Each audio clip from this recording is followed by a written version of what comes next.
Buenas tardes. Hermano, pwede mong dasi? Pero may dinero solo 500. Maaga pa po dito sa Equatorial Guinea, mga amigo. At ayan po. Tayo ay mag social experiment, mga amigo. Kumusta po ba kayo?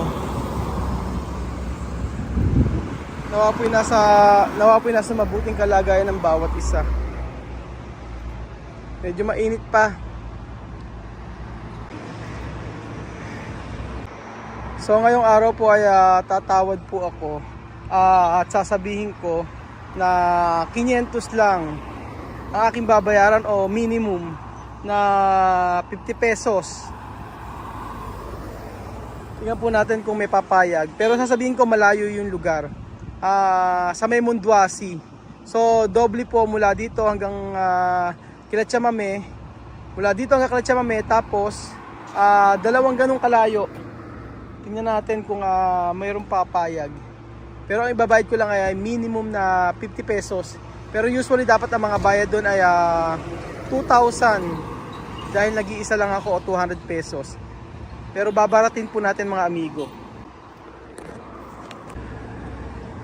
Pero dapat ako lang mag-isa para maganda-ganda po ang ano. Or pwede ko rin sabihin na gratis na lang o baka pwedeng libre hanggang syudad. Makikipagtawaran po tayo kung papayag. Tingnan po natin kung ano itatakbo ng video. Alam niyo naman po ako minsan pabago-bago. Madalas po pala. Ay, sana may pumayag.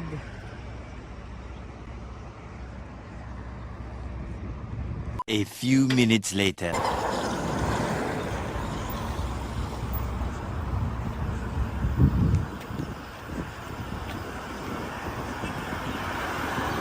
Buenas tardes. Hermano, pwede mong dasi? Pero may dinero solo 500. Munduasi 500. No hay problema? Vale.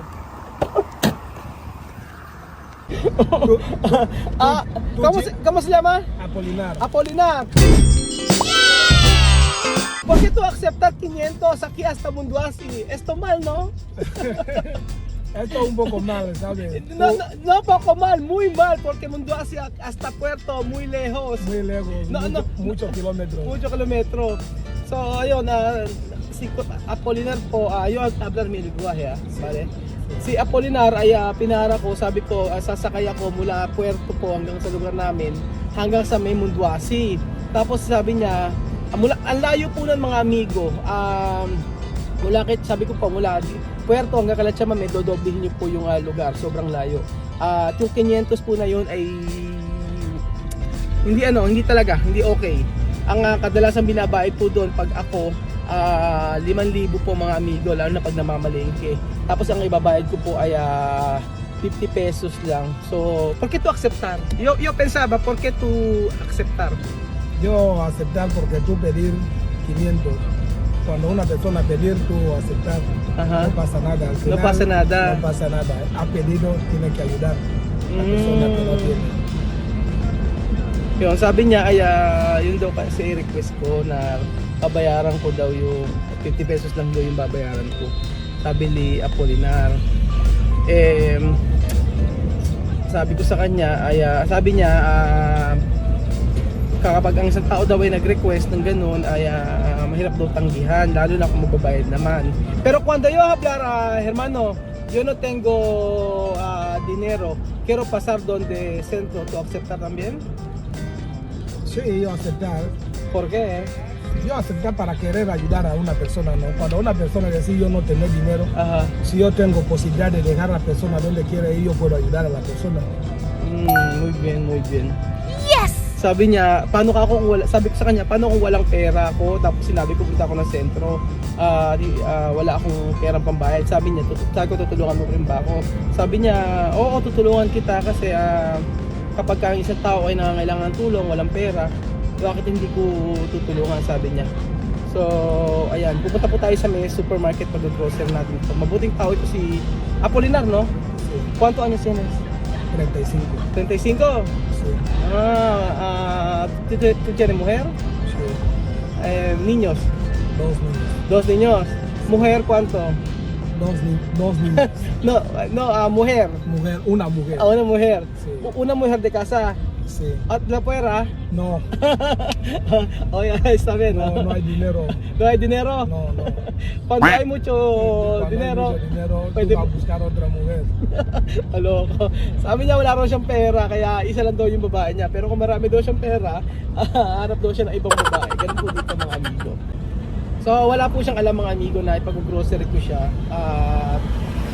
Sabi niya ay dalawang kanyang anak, tapos 35 years old, yun. Tinatranslate ko na po mga amigo para hindi na po masyadong nalagyan ng subtitle. So pumunta po tayo sa supermerkado, bibili po ako ng groceries para sa kanya. Sabi ko pumunta lang tayo samahan niyo lang ako sa grocery store. So, vamos a ir EGTC, ¿no? A supermercado antiguo. Supermercado Sí, antiguo. Kaya punta na kami sa grocery store. Sa may EGTC po sa aming company. So, marami nga nagsasabi, suki ako sa may company namin. Actually,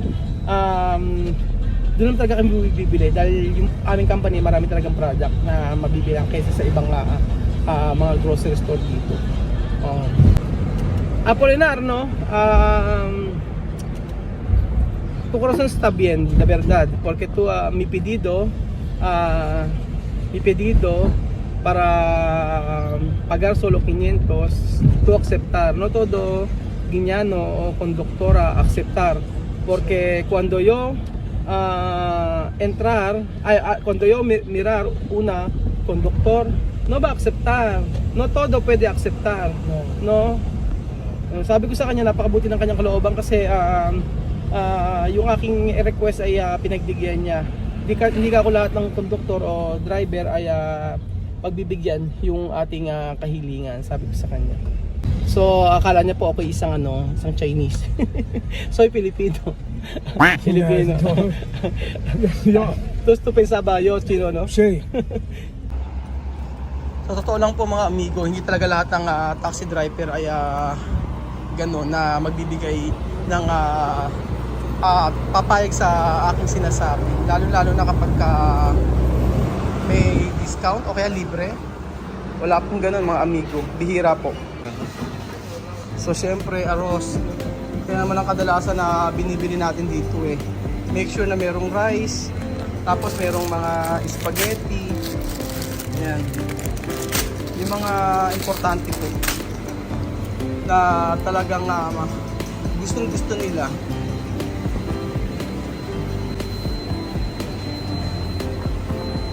Ayan, mantika.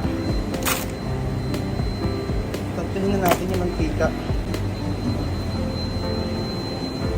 At saka hanap tayo ng sardinas.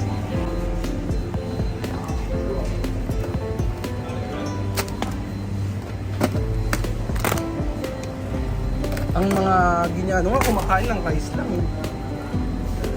Okay na sa kanila yung rice. Dagdagan natin ng mortadela. Masarap to ito.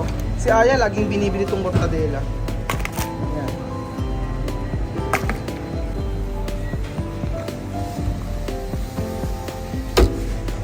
Ito mga gusto nila mga amigo. Yung mga kalina. Sarap nito sa may tsokolate.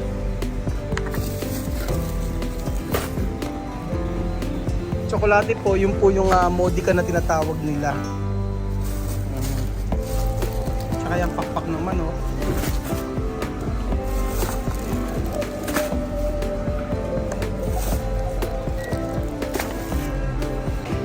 Ito, alam niyo gusto rin po ng mga Afrikano. Yung mga ganito. Mga baboy na buntot. Gusto nila yan.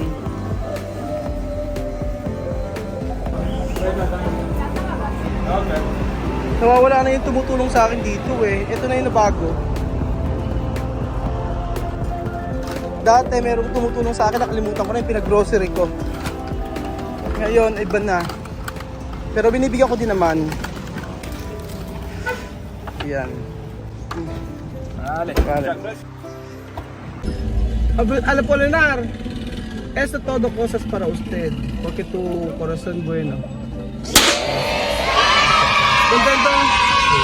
¿Por qué contento? Porque me has ayudado igual que como yo te he ayudado también. Masaya daw siya dahil tinulungan niya ako, tapos ako naman tumulong daw sa kanya. Esto todo cosas, arroz, galina, esto para tu pamilya, no? Feliz Año Nuevo.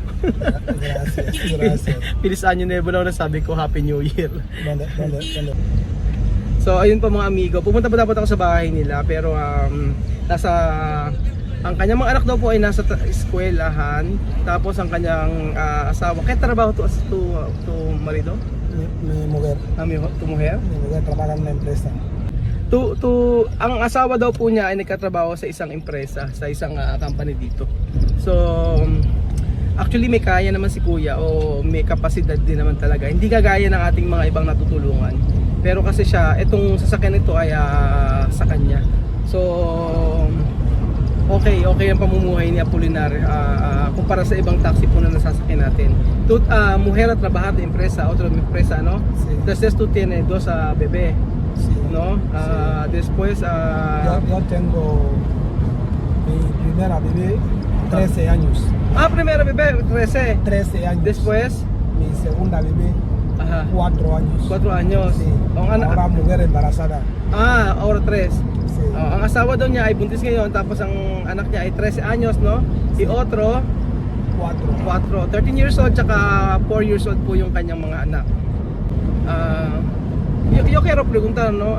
Esto, no sé, esto personal o puede, cuando tú no quieres decir no hay problema. ¿Tú quieres mucho niño? No. ¿No? Yo querer 5 niños. Solo 5. Solo 5 no mucho? 5 yo querer 5 niños. Ajá. Porque yo solo tener mujer. Todo bebé. Bebé, mujer. Mujer. Yo querer Niño. sí, niño. Yun. Ahora no tener niño. Tinanong ko sa kanya, baka personal na tanong, sabi ko kung kaya niya, kung okay lang ba sagutin niya. Ang sabi ko sa kanya ay gusto mo ba ng maraming anak? Sabi niya hindi daw, gusto lang daw niya 5. Sabi ko hindi ba maraming 5? Sabi niya hindi naman daw, kasi ang puro babae daw kasi anak niya, gusto daw niya ng lalaking anak na 2 pa. Ayun. Tu bebé solo mujer, no? Mujer, sí. Cuando Dios dará mujer más 2, ¿cómo va a ser? Degar. Yo dejar. Hasta solo 5. Sí. Ayun, sabi ko paano kung ang Diyos ang binigay sa kanya ng Diyos ay 2 babae pa. Lahat ay babae. Ano gagawin mo? Sabi niya hayaan na. Degar, no? Porque mucho bebé difícil para cuidar. cuidar. Ahora Clase, escuela, todos. Escuela caro. Ahora no hay dinero. Aha. Yun nga, sabi niya mahirap pag maraming anak. So, marami din nakakaunawa na pag marami ang anak ay mahirap kung alagaan. Pero yun nga po mga amigos, sabi ko na okay naman ang buhay niya, may trabaho kasi asawa niya, tapos siya nagda-drive na taxi, tapos syempre that time na kanina yung nandun tayo sa may puerto ay yung hindi naman natin po pwedeng piliin yung talagang yung sasabihin natin mahirap, pero kasi yung kabutihan ng puso, yun po ang tinitingnan natin. Parang sa Lord din po mga amigo, yung kabutihan ng puso ang tinitingnan, kung ano yung nasa loob natin, yun ang titingnan ng Lord. Ganun din po sa atin na nagbibigay ng tulong dito. Yung kabutihan ng puso ng isang tao, yun yung importante. So siya man ay may kaya o wala, ang mahalaga po ay siya ay tumulong sa akin, na-appreciate ko yun. Salamat po mga amigo. Hindi ko na siya pupuntahan, pero masaya ako dahil nakilala ko po itong si Apolinar. Apolinario, gracias. Apolinar, gracias. Muchas gracias a ti. Gracias a ti por ayudarme, darme todo lo que tú me has podido dar. Gracias. Feliz Año Nuevo. Feliz Año Nuevo.